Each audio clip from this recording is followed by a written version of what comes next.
whole new level.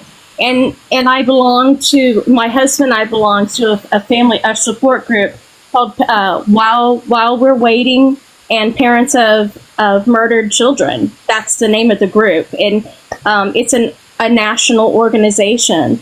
And so we're looking for support because, like I said, it's not like she just, was in a car wreck or, was really depressed and took her own life, or it's nothing like that. There's a lot. You know what I mean?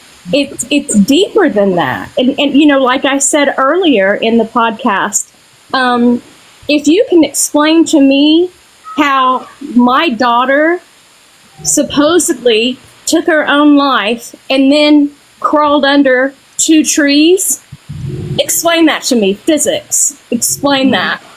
It just doesn't make sense. If that kayaker had not bumped the tree while he was turning around in the slough, it was because he bumped that tree that her foot bobbed up. Explain that to me. Yeah. Nobody can explain that to me. So it's more than that. And that's why I'm so grateful. I'm so grateful for you giving me an opportunity to express that and to try to get people to understand I'm not just an angry Mexican, German woman that's just mad at the world. I'm not. I'm not. I'm a pissed off mama bear. I want to know what happened to my daughter, and I'm tired of the false narratives being pushed. And I'm tired of whenever anyone speaks up to defend my daughter being told, "Oh, you're just this," or "You just don't want to believe the truth." What is your truth? Because my truth is black and white. I got paperwork to prove my truth. So you and your conjectures, and you're not even knowing my daughter, want to say all these horrible things. It's heartbreaking. It literally is a whole new level of pain that I wouldn't wish on anybody. Right. It's a whole new level of pain and emotions and cuts and bruises and just everything that you're feeling. The jabs. I mean, the fact that he actually renamed his church Living Waters when my daughter was killed and put in water. Come on, unalived. And put her body was put in water. That mind blown. Yeah. How could somebody do that? That is a jab at the family. Period. You can't convince me otherwise. Mm-hmm. And people not putting that together just blows my mind. So I'm grateful. Again, I'm so grateful for you just putting up with me and letting me speak my heart. My husband is sitting here rubbing my feet going, "Thank you so much. Thank you so much. Thank you so much." I mean, we're both just so grateful because this is the first time I've ever done this. Ever. And I didn't realize that I needed to do this. I needed a platform, which I would have never gone and looked for. But you created this, and you gave me a safe space to vent and to ask questions and to say, "This is my problem. This is why I have questions. If anybody out there has the answer, please speak."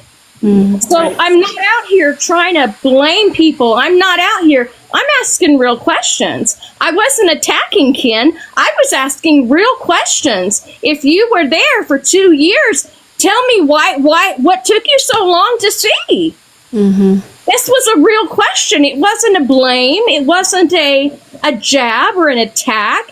It was how, because I want to ask other church members the same question that I asked him. It's not that I'm blaming. I'm a desperate mother trying to understand how that was going on for so long. How? And the answers that were given to people that did have the guts, like I said earlier, Charlotte, her best friend, after JP included her in a group text between him and Mica, and he was cussing her out, using the F-bombs, telling her he was going to shoot her, all these things. She went to leadership.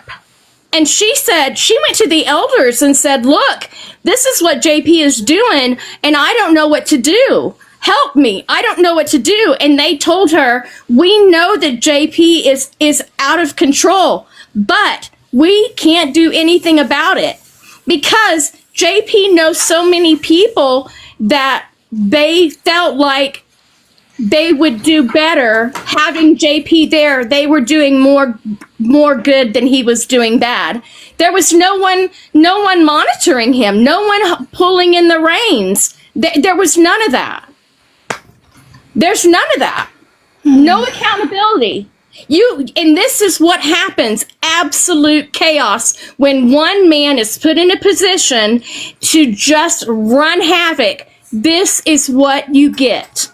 You get girls that are being raped. You get girls that are being harassed. You get families that are being, if you say anything, then, I'll do this to you. And you've got people that are in actual fear because of one man that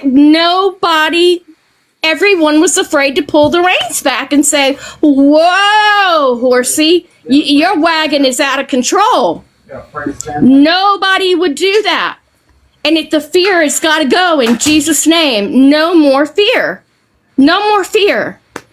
So thank you. Thank you. Thank you.